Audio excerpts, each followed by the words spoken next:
Hey guys. Tonight, we slip quietly into the shadows of ancient Rome, where the city's moral compass wobbles between sacred duty and political survival. You trudge along the marble streets under the flickering torchlight, senses tingling with whispers of scandal and silent tension. The air tastes faintly of olive oil and incense.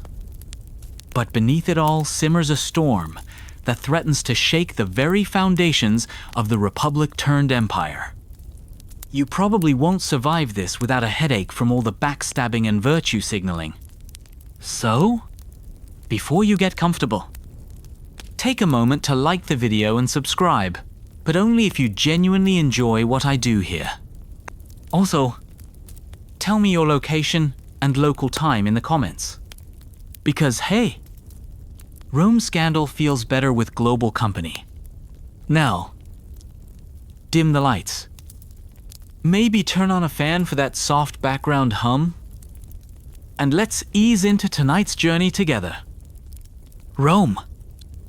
That sprawling city of gods, gladiators, and senators in togas, thrums with life as the sun sinks behind the Capitoline Hill. But not everything is as harmonious as the steady clacking of sandals on cobblestones suggests. Beneath the public performances of civic virtue and religious piety lurks a complicated dance of power, ambition, and ethics that often blurs the line between right and wrong. The scandal unfolding is not just a tale of personal failings, but a tangled web where morality collides headfirst with political intrigue. Historians still argue whether this particular case was primarily a moral crisis or a clever political power play cloaked in the language of virtue. The truth is probably a messy combination of both, wrapped in the layers of Roman tradition, law, and ruthless competition. What's fascinating is how the Romans weaponized morality like a dagger, targeting enemies under the guise of defending public order. You might expect ancient Rome to be a harsh, straightforward place of black and white rules. But in reality, it was as messy and shaded as the alleyways behind the Forum. The lines between public scandal and private missteps often blurred, making morality a battleground for political factions. This was a world where your reputation was both your shield and your sword, protected at all costs, or watch your fortunes crumble. One mainstream fact: the Roman legal system included laws specifically addressing adultery and moral conduct, which were often enforced unevenly and used to eliminate rivals. A quirky tidbit: Roman politicians sometimes employed professional gossipers, yes, actual paid rumor-mongers, to spread damaging stories about their opponents. And that open scholarly debate phrase I promised, historians still argue whether these moral accusations were genuine concerns or simply convenient tools for political sabotage. So, buckle up. Rome's scandalous streets are about to reveal their secrets. You find yourself in a crowded forum where voices rise and fall like the tides. As the key players step onto the stage of this intricate drama, the city is abuzz. Not just with chatter about grain shipments or gladiator games, but with whispered names carrying heavy weight. The protagonists and antagonists emerge, their ambitions intertwining like the tendrils of ivy climbing the stone walls around you. These are people who, on the surface, seem upright, even noble, but underneath, they are driven by desires, fears, and calculated moves. Picture Marcus, a senator known for his stern demeanor and unwavering adherence to tradition. His silver hair glints under the sun, but his eyes carry a cold sharpness. He has made enemies with his unyielding stance against corruption, but also has a soft spot for his family, tangled in the very scandal unfolding. Across the forum stands Livia, a woman whose reputation precedes her a subtle force behind many political maneuvers. wielding influence through alliances and secrets. She embodies the paradox of Roman women in power, publicly invisible, yet profoundly impactful in private corridors. The emperor's shadow looms. 2. Not as a distant figure, but an active participant whose personal choices and political calculations set the tone for what follows. His favor can raise a man to glory or condemn him to oblivion. You hear the rustling of his advisors and spies, every whisper a possible dagger in this Game of Thrones. Quirky to note, some senators kept pet crocodiles, symbols of power and intimidation, to impress or intimidate their peers. Odd. Right. But these symbols mattered, because perception in Rome was reality. And here's a historical fact: many political figures in Rome gained or lost power based on family alliances, often forged through marriages designed more for strategy than love. Historians still argue whether Livia's influence was as benign or as manipulative as some sources suggest, or whether she was merely a scapegoat for male anxieties about women's roles in politics. You realize this cast of characters is far from static. Alliances will shift, and masks will slip as the story unfolds. The scene darkens to the small, seemingly insignificant moments that plant seeds of discord, little betrayals, rumors, and minor offenses that grow into poisonous weeds, choking trust and camaraderie. You walk through narrow alleys where these whispers are born, carried by slaves, freedmen, and opportunistic citizens eager to trade secrets for coin or favor. Remember that crocodile pet detail? It wasn't just for show. It's a reminder that appearances in Rome mattered immensely, and any hint of weakness was exploited mercilessly.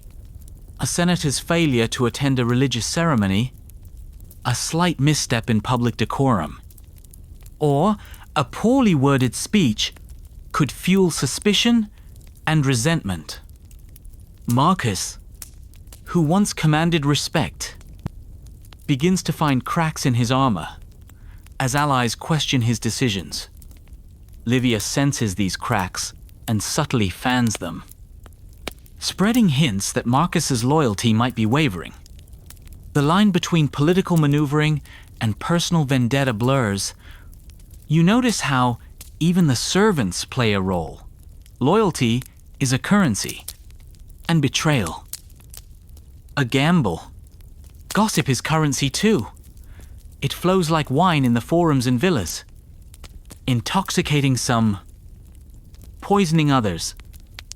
One quirky tidbit: Roman politicians sometimes used wax tablets to secretly send scandalous notes, which could be read and destroyed quickly, early texting, if you will. And here's a solid historical fact: Roman law held the paterfamilias responsible for the moral behavior of his household, adding pressure on family heads to maintain appearances.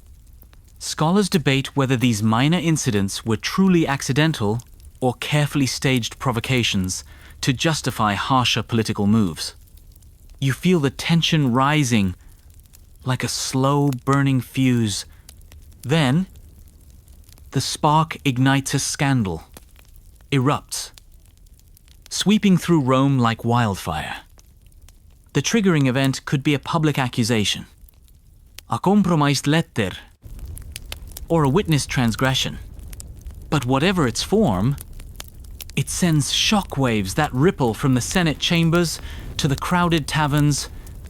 You picture the scene: a well-respected senator accused of adultery, or worse, conspiring against the emperor. His name is dragged through the streets as citizens debate the truth and the motives. Public figures rush to declare loyalty or distance themselves, calculating the safest side. The emperor's face, once calm and unreadable, now shows cracks of concern. His advisors scramble to control the narrative, and the city's mood swings between outrage and skepticism. You hear chatter about the morality of the accused. But beneath that, about who stands to gain or lose in the upheaval. Quirky fact. Some Romans believed that croaking frogs were omens of political downfall, so after the scandal broke, frogs became a symbol of mockery and ill luck for the accused. And yes, the Roman legal system allowed for public trials that were as much theatrical spectacles as judicial proceedings. Historians still argue whether the emperor truly believed in the accused's guilt or used the scandal as a pretext to remove a rival. You feel the city holding its breath, caught between justice and political spectacle. The city's veins pulse with gossip, propaganda, and public opinion swayed by street performers, putsch, and pamphleteers. The rumor mill churns relentlessly, distorting facts and amplifying fears. You pass through marketplaces where vendors shout exaggerated versions of events, and slaves whisper alternate theories in hushed tones. Citizens form factions, some convinced of the accused's innocence, others demanding swift punishment. Graffiti appears overnight on walls, mocking or supporting figures involved. The mood is volatile. Public opinion is both a weapon and a shield. You watch as professional orators craft speeches to influence the Senate and the masses, their rhetoric laced with double meanings and subtle jabs. The line between truth and fiction becomes a fog you can't see through. An odd tidbit: Roman officials sometimes hired actors to play victims or witnesses in public forums to sway sympathy, a bit like ancient political theater. And historically, propaganda was an essential tool in Roman politics, often dictating outcomes more than evidence. Scholars still debate the extent to which this propaganda influenced the trial versus genuine public sentiment. You sense the storm gathering, voices rising to a crescendo. Now, the emperor faces a dilemma that could redefine his reign. He weighs personal convictions against political necessity, torn between upholding justice and preserving his power. His decisions will echo across the empire, signaling who is safe and who is expendable. Imagine the emperor in his chambers, flickering candlelight, casting long shadows on marble walls adorned with gods and ancestors. His advisors pressure him, some urging mercy, others demanding harsh punishment. He ponders not only the accused, but the message his verdict will send. A quirky detail: some emperors consulted oracles or sibyls before making decisions, seeking divine approval, or at least a good story, to justify their choices. And a historical fact: the emperor had the ultimate judicial authority, able to override Senate decisions or influence trials to suit political aims. Historians still argue whether the emperor's final stance was driven by genuine belief or cold calculation to maintain control. You feel the weight of power, the complexity of morality, and the precarious balance of rule. You step carefully into the grand halls, where Roman law breathes not as a neutral force, but as a living, twisting instrument wielded by the powerful to shape the fate of others. This isn't law as you might know it, abstract and blind. Here, it is a beast with many heads, each hungry for influence, control, and survival. Morality and politics intertwine so tightly that sometimes you can't tell where one ends and the other begins. Walking these corridors, you can almost hear the murmur of deals made in shadows. Scrolls unrolled to reveal charges that are as much about personal vendettas as public virtue. Let's zoom in on one of the keystones of Roman morality law, the Lex Julia de Adulteris Coascendis, passed under the watchful eye of Augustus. This law sought to reform society after decades of civil war by policing sexual behavior, especially among the upper classes. Adultery, particularly by married women, became a serious offense, punishable by exile, loss of inheritance, and social disgrace. But the law had a more sinister side. It was a weapon to purge political rivals. A legal net cast wide to catch those whose moral faults, real or fabricated, threatened the social order. Imagine a senator quietly pushed from power because an accusation of impropriety came at the right moment, like a well-timed blade thrust. But the paterfamilias, the head of the Roman household, wielded unique authority here. 2. Not only was he responsible for his family's honor, but he could also prosecute adultery within his household, deciding the fate of wives, daughters, and slaves. This blurred public law with private control, embedding patriarchal power into the fabric of Roman justice. Your next-door neighbor's family scandal was, in fact, a matter of public consequence, a reflection of Rome's moral health. Now, for a curious tidbit, the delatores, or professional accusers, often stood to gain financially from prosecutions, receiving a share of the confiscated property from condemned defendants. This system encouraged opportunism, turning morality trials into lucrative spectacles. Imagine a cutthroat prosecutor, eyes gleaming, not with justice, but with greed, hunting for a scandalous target to line his pockets. Roman law was also strikingly uneven. While women, especially of elite status, were harshly penalized for adultery, men often escaped with little more than social whispers. This glaring double standard feeds an ongoing debate. Were these laws truly about upholding virtue? Or were they cynical tools to control and subdue certain segments of society? Walking further, you see senators and lawyers wielding these laws like weapons, filing accusations timed to influence elections, using moral outrage as a cloak for political ambition. Courts weren't just venues for justice. They were theaters where power was performed and contested.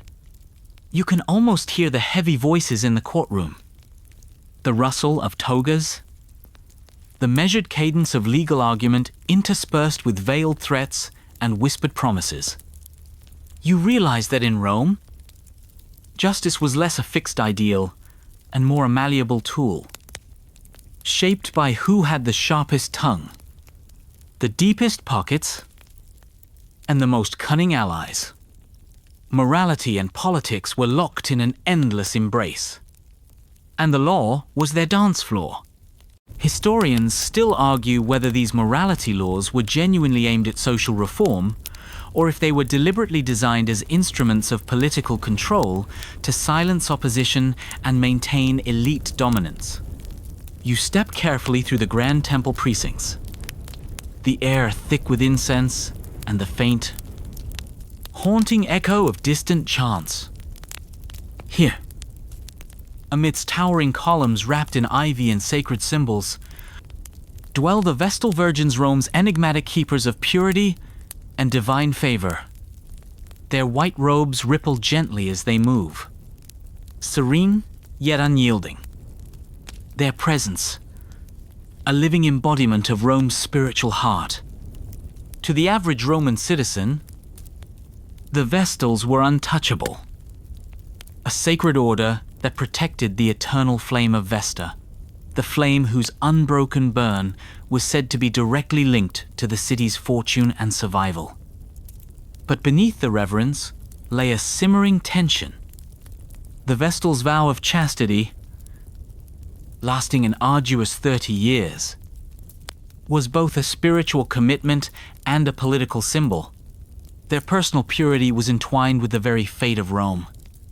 making any accusation of unchastity not just a scandal, but a crisis of cosmic proportions. You can almost feel the chill that would sweep through the city. When rumors arose, whispers of broken vows could threaten to unravel everything from the emperor's legitimacy to the Senate's authority. One famous case from history flickers through your mind. In 114 BCE, two Vestal virgins, Licinia and Marcia, were accused of breaking their sacred vows. Their trial became a spectacle that riveted Rome, sparking fear and speculation.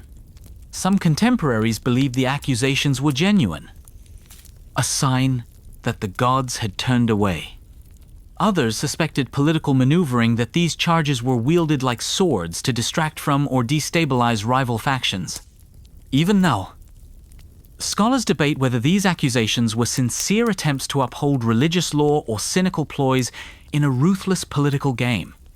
The punishment for a Vestal found guilty was as grim as it was symbolic: burial alive in a small, sealed chamber underground. A fate designed to preserve ritual purity by avoiding the shedding of their blood on Roman soil. The horror of this sentence speaks volumes about how intertwined religion and law with the city's honor demanded absolute purity. And any stain had to be eradicated at all costs. But the Vestals were more than symbols. They were influential figures woven into Rome's power fabric. Their position granted them access to the emperor's court and Senate chambers, where their silent influence could tip the balance of political alliances. They were trusted with secrets, courted by powerful men seeking divine favor or political leverage. You overhear murmurs from senators and citizens alike. Any scandal involving Vestals could spell disaster, not just for the individuals, but for the entire state apparatus. Their trials were public events, blending religious solemnity with political theater, where accusations could be carefully crafted weapons aimed at foes hiding in the shadows. Here's a quirky detail for you. Vestals sometimes had the privilege to pardon condemned prisoners, a symbolic gesture showing their role as merciful intercessors. This power added another layer to their political significance. They were not mere religious figures, but active agents in Rome's complex social hierarchy. Walking away, you realize that in Rome, the gods were very much players in political games, and the Vestals were both their mouthpieces and their scapegoats. The fragile balance of power rested on their shoulders, and any fracture threatened to send ripples through the entire empire. Historians still debate whether the Vestal accusations were primarily about protecting sacred tradition or if they were used strategically to manipulate political fortunes. What's clear is that, in Rome, the divine and the political were inseparable threads in a tapestry of power, suspicion, and survival. You find yourself back in the marble-clad Senate chambers, where the weight of history presses down with every word spoken. The air is thick with anticipation and veiled hostility as senators rise to address the crisis gripping Rome. Each voice is a carefully sharpened weapon, every phrase crafted to sway opinion and assert dominance. The chamber feels less like a place of reasoned deliberation and more like an arena where honor, loyalty, and ambition clash with explosive force. Marcus stands tall, his voice resonant as he invokes the sacred customs of Rome's ancestors. He paints a vivid picture of a Rome slipping toward moral decay, warning that to overlook this scandal would be to invite chaos and divine wrath. His words are heavy with the weight of tradition and duty, and he implores his colleagues to remember that Rome's greatness hinges on the virtue of its leaders and citizens alike. Opposing him is Gaius, a fiery young senator with a sharp tongue and sharper ideas. He counters with arguments for reform and pragmatism, suggesting that Rome's laws must evolve or risk collapse under their own rigidity. To Gaius, the scandal reveals not moral failure, but the fractures in an outdated system protecting hypocrites and oppressors. His rhetoric stings with youthful zeal and an implicit challenge to the old guard. As the debate unfolds, the chamber's atmosphere tightens, alliances become clearer, and division deepen. Senators gesture emphatically, voices overlapping as accusations of corruption, cowardice, and ambition fly like arrows. Some accuse political rivals of exploiting the scandal for personal gain, while others cloak their ambitions in calls for justice. A quirky tidbit: senators wore togas with distinct purple stripes, signifying rank and authority, turning the chamber into a sea of status symbols. Even seating arrangements and speaking order were political tools. With more powerful figures commanding the best positions, the very fabric of the Senate was a web of power dynamics. And this scandal brought them all into sharp relief. Factually, the Senate's role in moral trials was complex. Official votes were often public, subjecting senators to intense pressure from constituents and power brokers. This meant that speeches served dual purposes, influencing verdicts and positioning for future political battles. Historians still debate the Senate's true power during such trials. Was it an independent arbiter of justice, or merely a puppet for the emperor and elite families? The evidence suggests a complicated reality where public debate masked a series of calculated moves behind closed doors. Amidst the shouting and clapping, you catch snippets of whispered conversations, threats veiled as advice, promises hidden in flattery.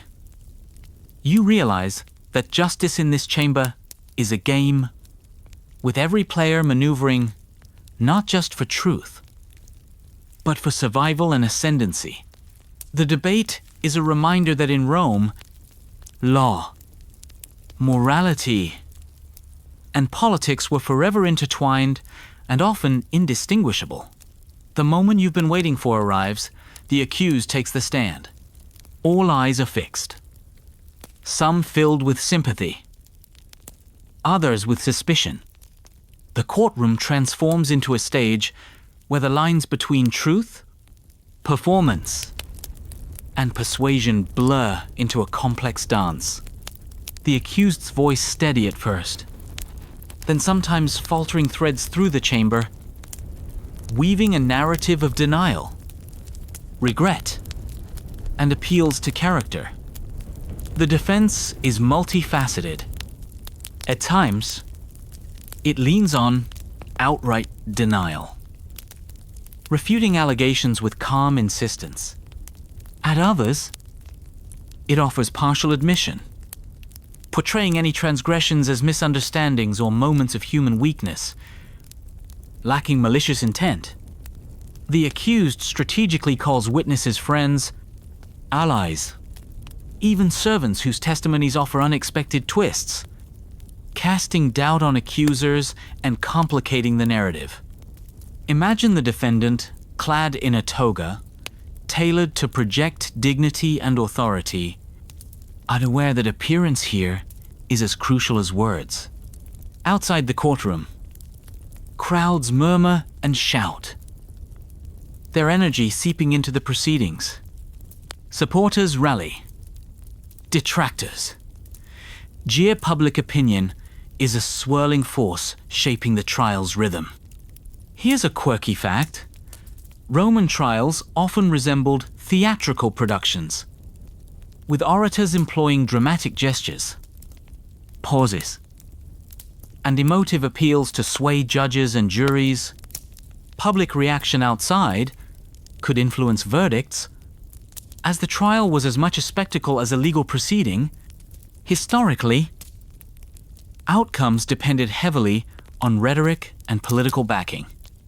The evidence mattered.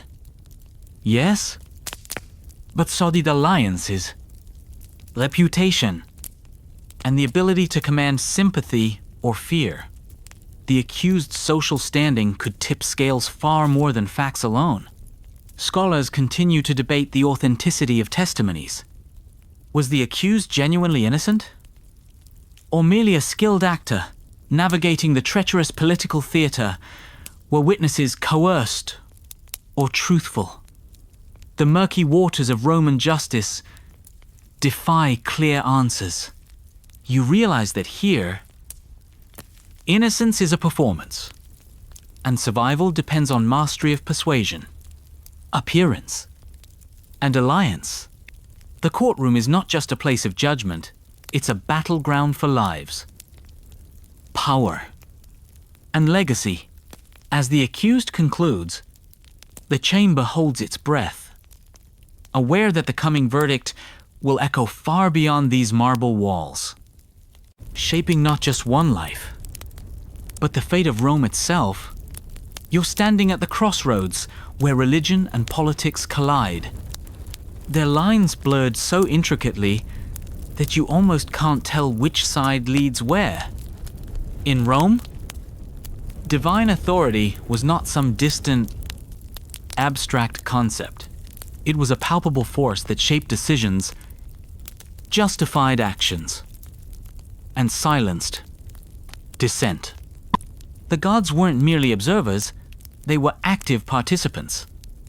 Their will invoked in every political debate, every legal ruling, and every act of governance. Picture the Senate chamber, draped not only in marble, but in the shadows of ancient temples, where statues of Jupiter and Mars silently watch the proceedings.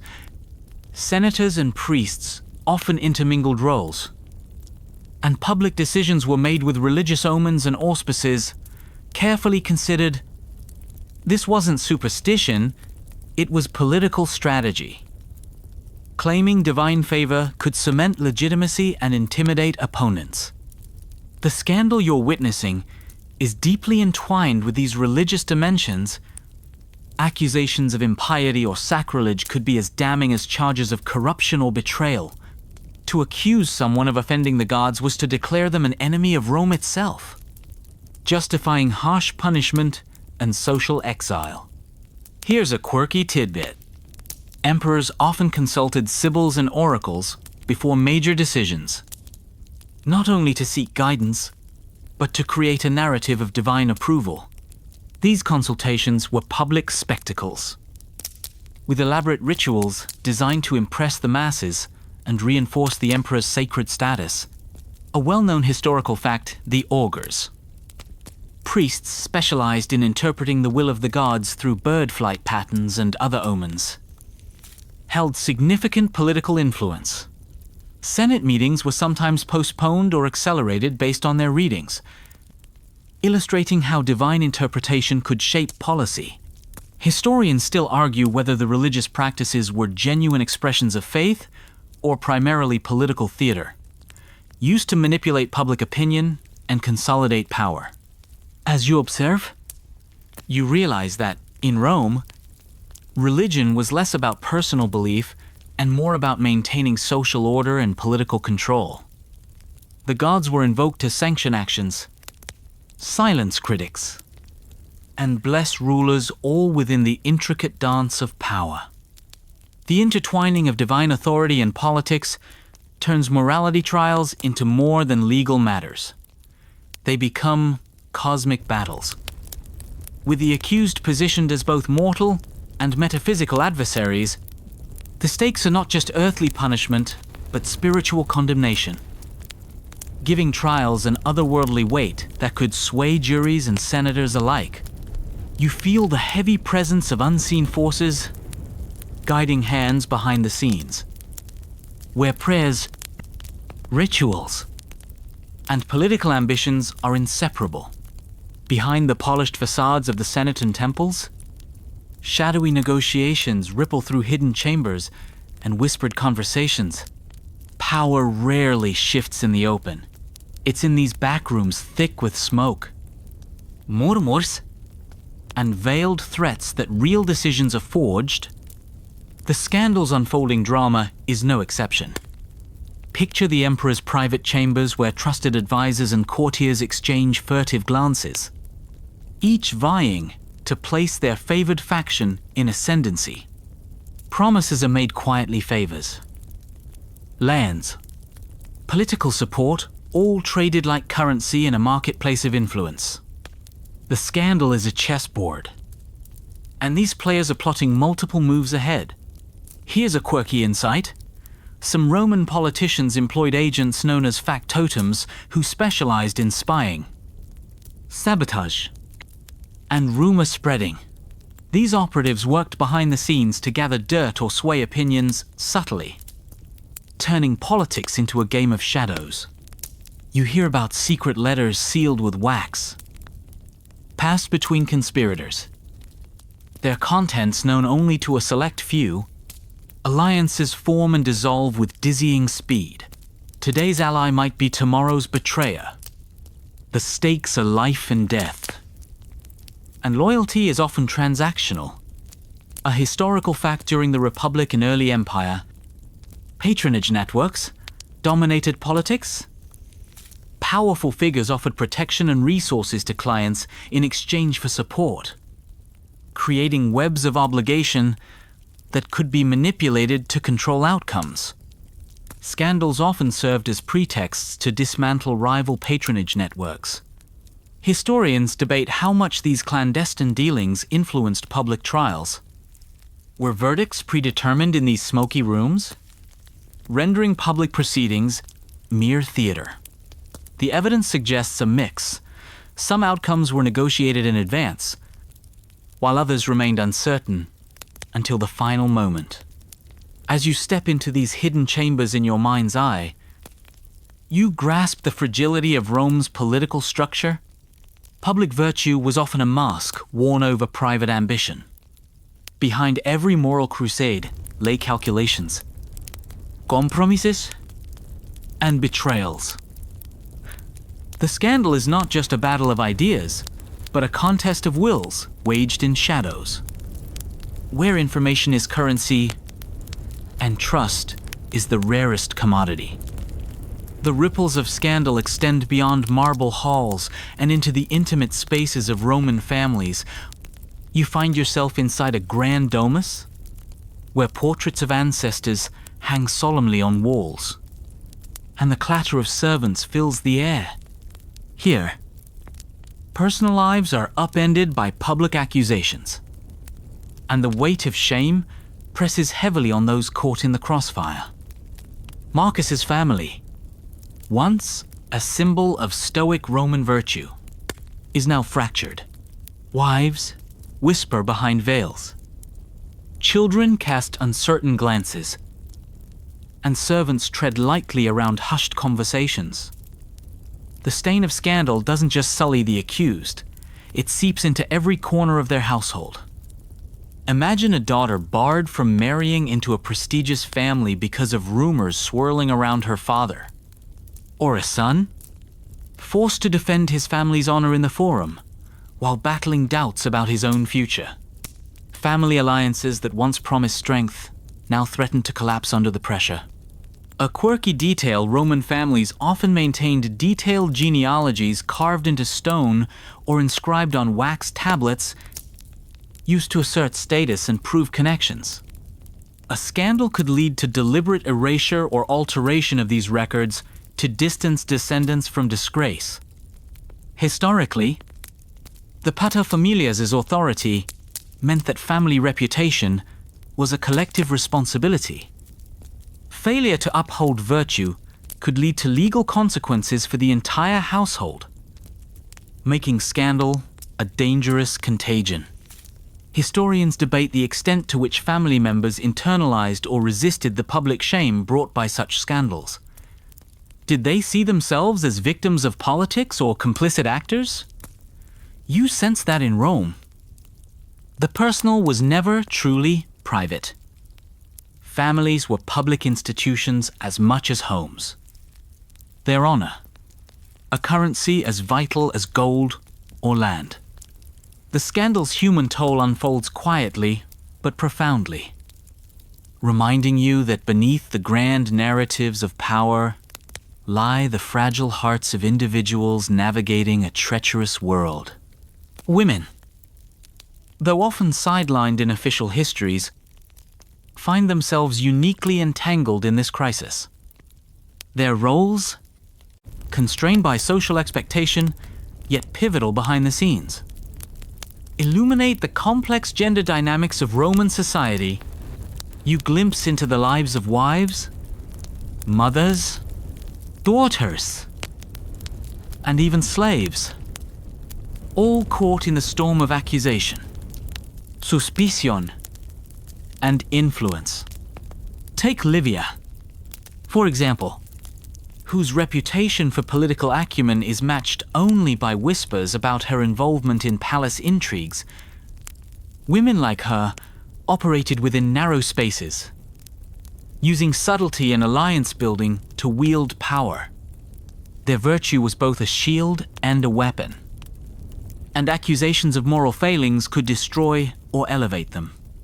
A quirky fact: Roman women of elite status sometimes held informal salons where they gathered to discuss politics, literature, and philosophy, precursors to modern social clubs. These spaces were fertile grounds for influence and rumor. Roman law treated women differently, often harsher, especially in cases of adultery or impropriety. Punishments could include exile or loss of dowry, but public shaming was often the most damaging sentence. Cutting women off from social networks essential for survival. Historians still debate how much agency Roman women truly had. Were they victims of patriarchal structures or active players in political games? The evidence suggests a nuanced reality, where women navigated constraints with resilience and cunning. In this scandal, women are both victims and strategists. Their fates intertwined with family, honor, and political fortunes. You notice how their silence or speech could tip the balance, how private conversations held the power to sway public outcomes. The gendered dimensions of morality and power remind you that Rome's grand narratives are incomplete without these vital voices. The scandal is not just about laws and politics, but about the lived experiences of those often erased from official accounts. You feel the tension between societal expectation and personal will, the silent battles fought in shadowed rooms and whispered halls. You walk through the shadowed corridors of Roman justice, where exile and confiscation are not mere punishments, but carefully wielded instruments of political power and social control. Imagine the weight of these sentences, not only the immediate loss, but the far-reaching consequences that ripple through families, alliances, and the city itself.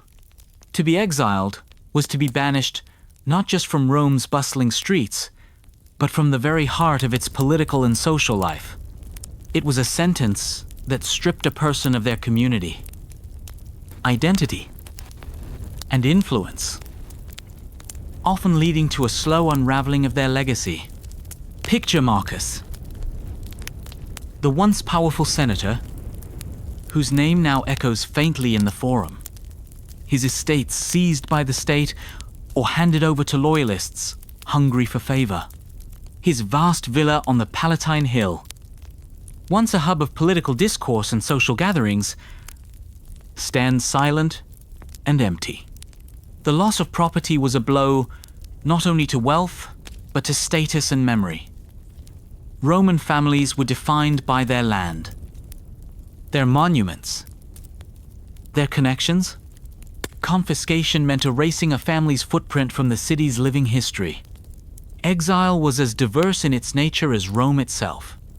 Some were sent to nearby provinces where they could still observe the empire's affairs from a distance, while others were thrust into the remote wilds of the empire's far-flung borders, isolated islands like Lipari, harsh deserts of Africa, or frozen frontiers where survival was a daily struggle. Letters smuggled from exiles reveal a mix of despair, resentment, and plotting some longing for return. others resigned to fading into obscurity.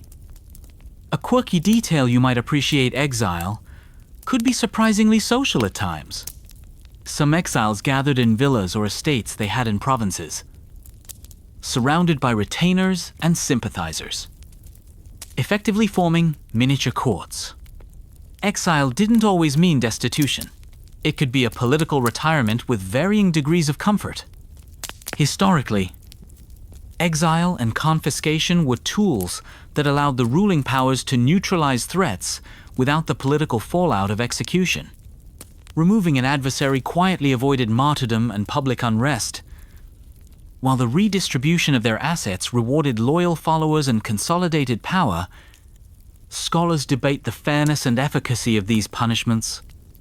Were they instruments of justice or tools of political repression? Did they restore order or deepen resentment? The answer likely lies in their dual nature, simultaneously legal penalties and calculated political maneuvers. As you stroll through the abandoned gardens and silent halls of confiscated estates, you feel the profound human cost behind these dry, legal terms. A cost borne not just by individuals, but by families and the social fabric of Rome itself. Now, shift your gaze inward to the opulent yet perilous world of the imperial household, where alliances are forged and broken behind the polished facades and gilded halls. The palace isn't just a residence, it's a hive of intrigue, where courtiers, slaves, eunuchs, and the imperial family themselves play a deadly game of survival and influence. Livia, the shrewd and calculating matron you glimpsed earlier, moves like a shadow through these corridors, gathering intelligence, brokering favors, and positioning herself for maximum advantage. Within the household, loyalty is a shifting currency, often transactional and fleeting. A whispered word in the right ear can topple careers or elevate favorites.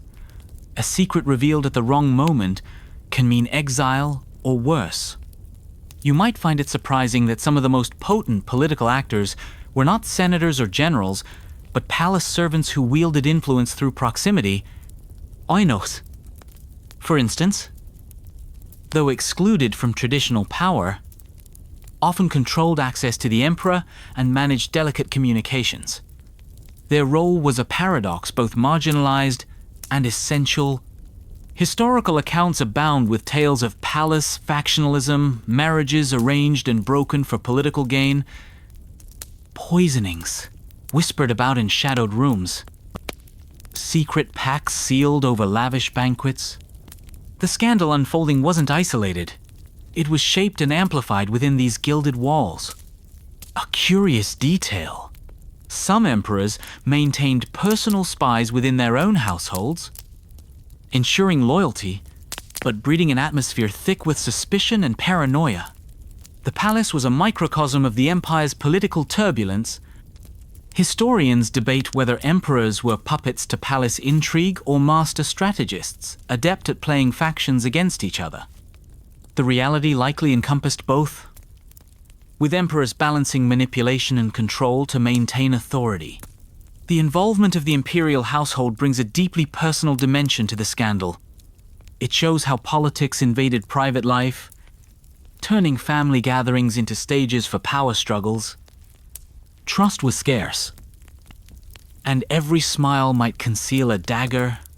You sense the claustrophobic tension and the constant vigilance required to navigate this perilous arena, where today's friend might be tomorrow's betrayer.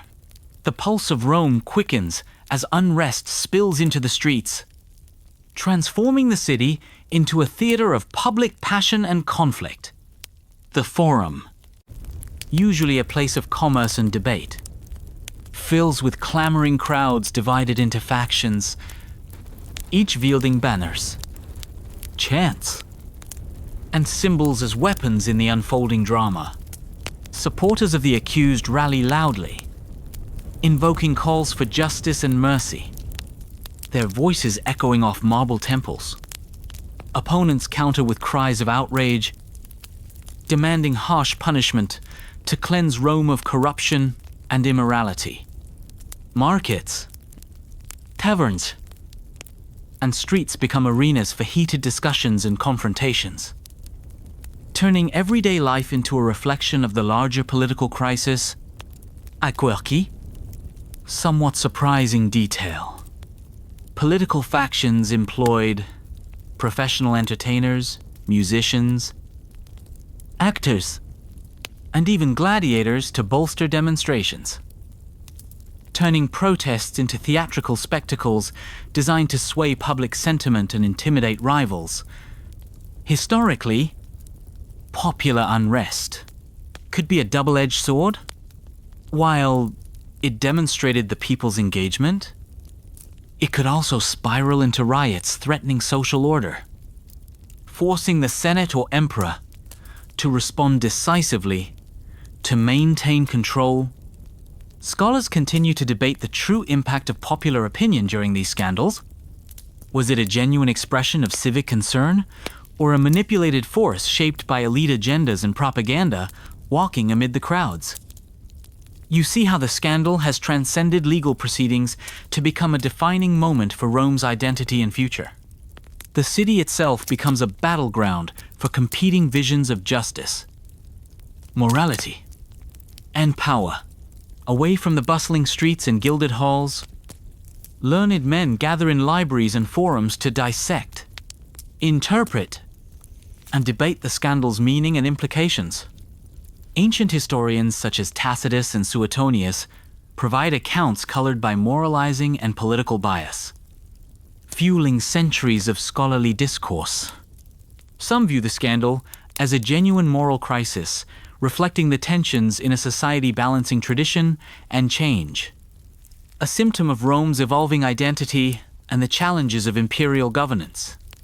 Others interpret it as a cynical political weapon wielded by the emperor or powerful families to consolidate control, using virtue as a pretext for power. A quirky tidbit, ancient historians often included gossip and hearsay alongside facts, blurring lines between history and storytelling.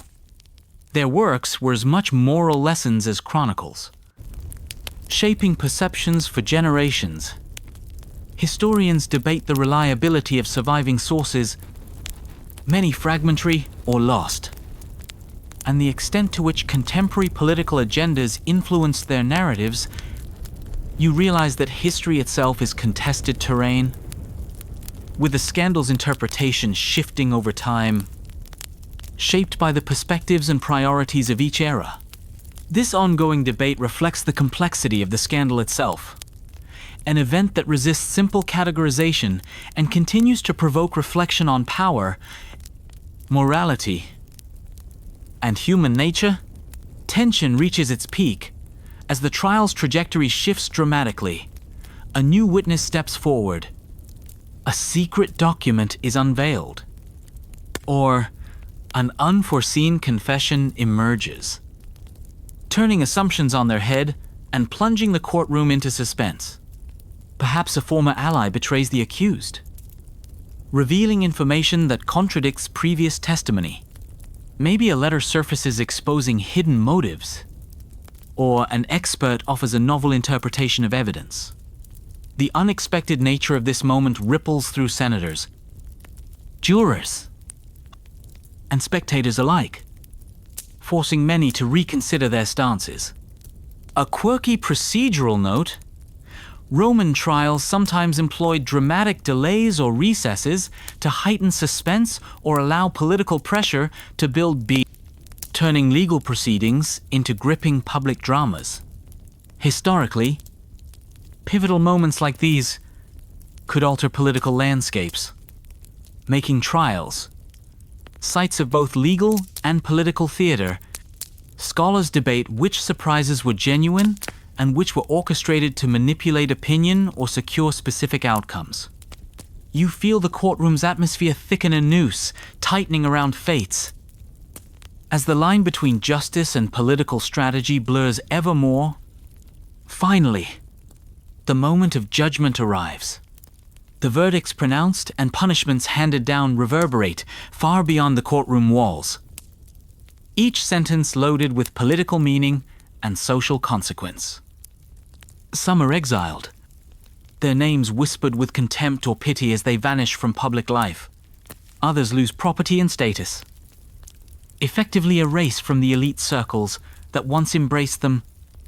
A few face harsher fate's beatings, imprisonment, or public humiliation meant to deter others and reaffirm the ruling order's strength. You imagine the silence that falls as sentences are read aloud?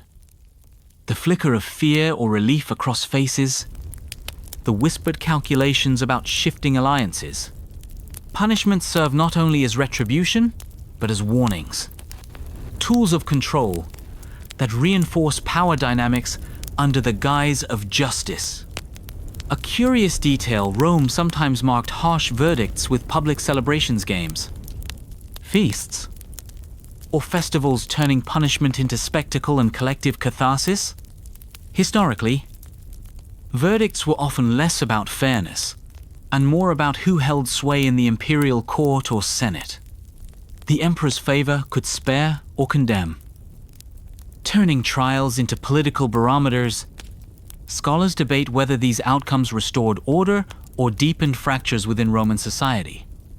Sowing seeds for future conflicts? You feel the end of this chapter, but know the echoes of the scandal will ripple through history, shaping narratives, reputations, and the very fabric of Rome for generations to come.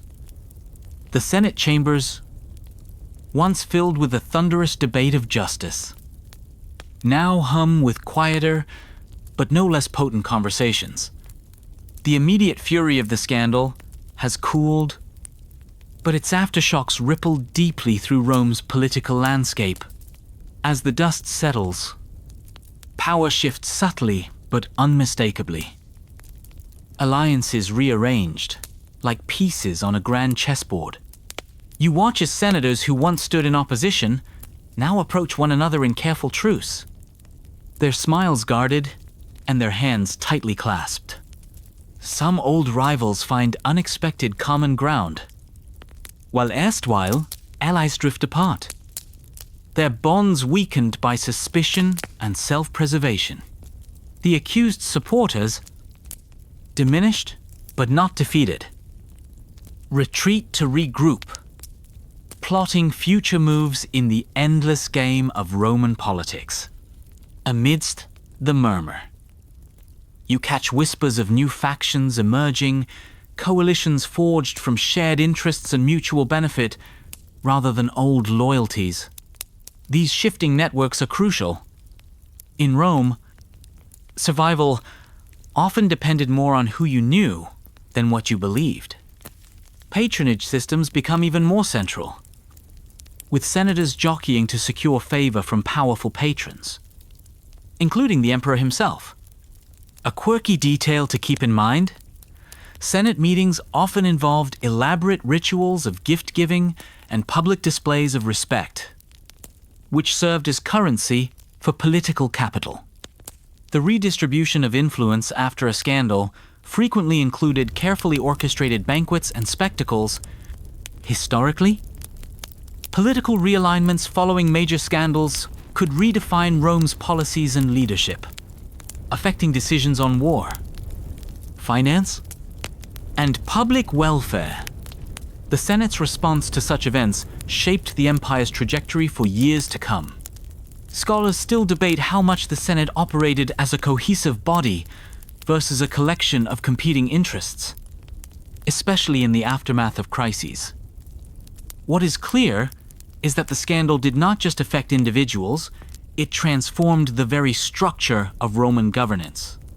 You sense that the silent recalibration underway is as critical as the public drama, setting the stage for Rome's future in ways invisible to most but vital to its rulers.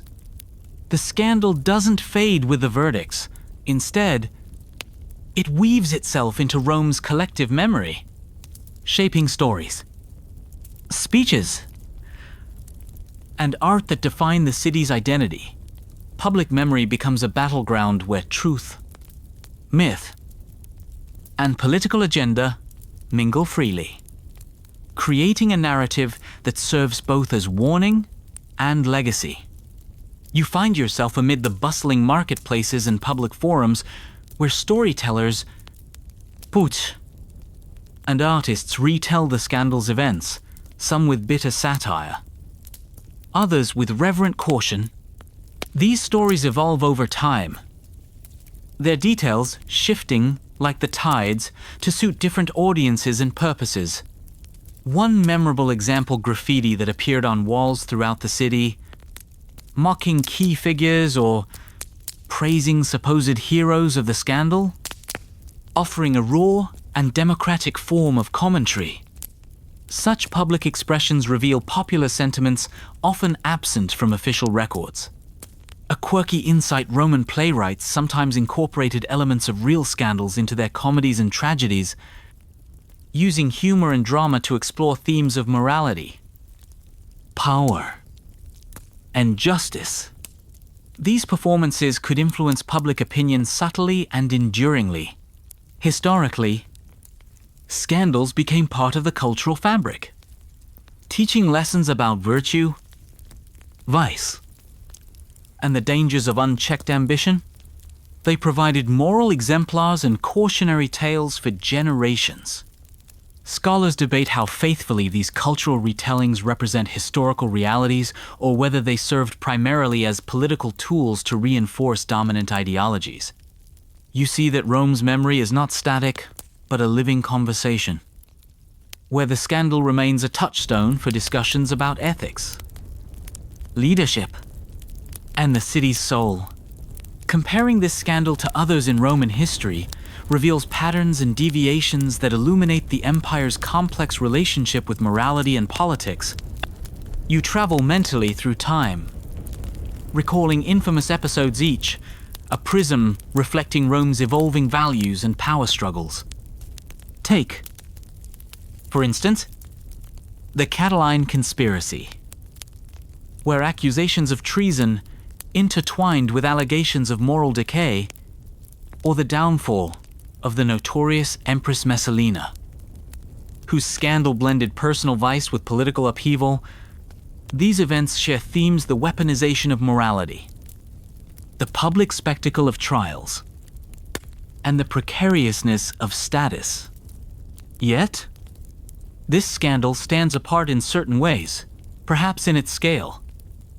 The involvement of the Vestal Virgins, or the unprecedented political fallout. Its unique elements highlight shifting societal norms and the empire's changing dynamics during the imperial period.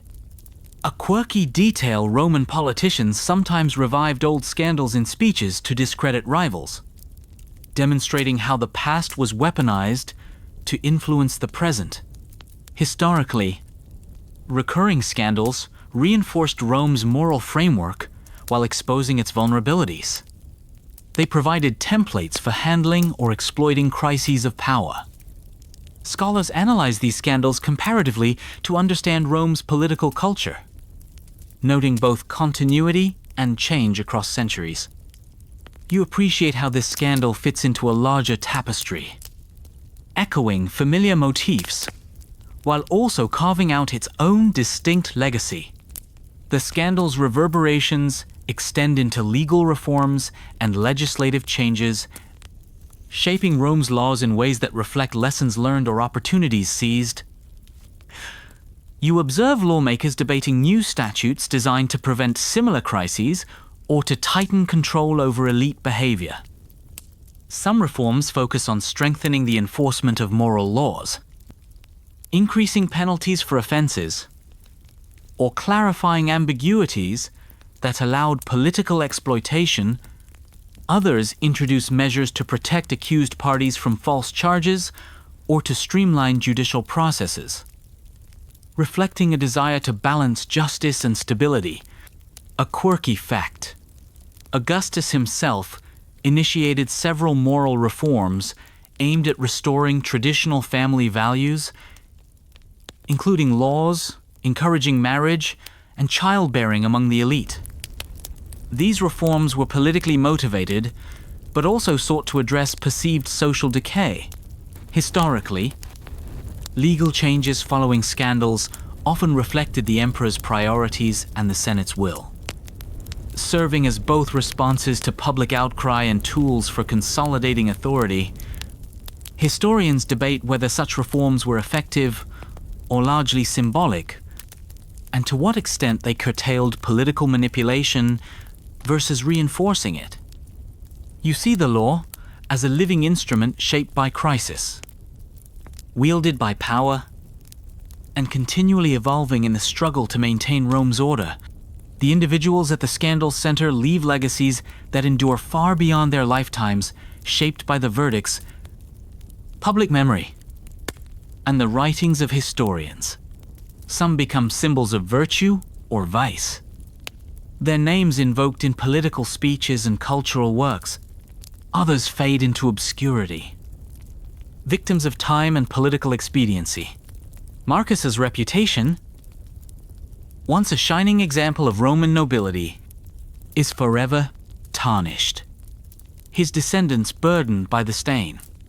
Livia's influence, controversial yet undeniable, cements her as a figure of cunning and power, inspiring both admiration and suspicion. A quirky detail statues and monuments were sometimes commissioned or destroyed to shape public memory, literally carving legacies in stone. The practice of erasing someone's memory from public record was a political weapon used to condemn disgraced figures. Historically, the fates of scandalized individuals offer insights into Rome's values and power dynamics, illustrating how personal fortunes were inseparable from political tides. Scholars debate how much these legacies reflect historical realities versus constructed narratives serving contemporary agendas. You recognize that the scandal's human stories are as complex and contested as its political and legal dimensions, reminding you that history is ultimately shaped by memory and meaning. Now you step into a Keter, more reflective space, a place where Rome's endless struggle between power and morality reveals its timeless lessons. The scandal you've witnessed is not just a story of individuals and events, but a mirror reflecting the eternal human conflict between ethical ideals and the harsh realities of political life. You imagine standing atop the Capitoline Hill at dusk? The city stretched out before you, a light flickering like distant stars. In this moment of calm, the lessons of the scandal settle around you like a soft wind whispering truths both ancient and urgent. First, power in Rome was never absolute. It was always negotiated, precarious, and vulnerable to challenge. The scandal shows how morality, law, religion, and public opinion became tools wielded by the powerful to maintain or disrupt this delicate balance. Those who mastered these tools could rise. Those who stumbled fell. Consider the recurring theme. Morality was not a pure ideal, but a currency in political exchange. Accusations of vice or virtue were less about personal character and more about strategy. This cynical reality coexisted uneasily with Rome's deep cultural commitment to honor, duty, and the gods' favor. A quirky but telling detail, even the most ruthless politicians invested heavily in public acts of piety and charity, understanding that appearances could redeem or condemn in the public eye. Generosity, religious devotion, and public spectacle were as much weapons as swords and speeches. The scandal also teaches about resilience and adaptation.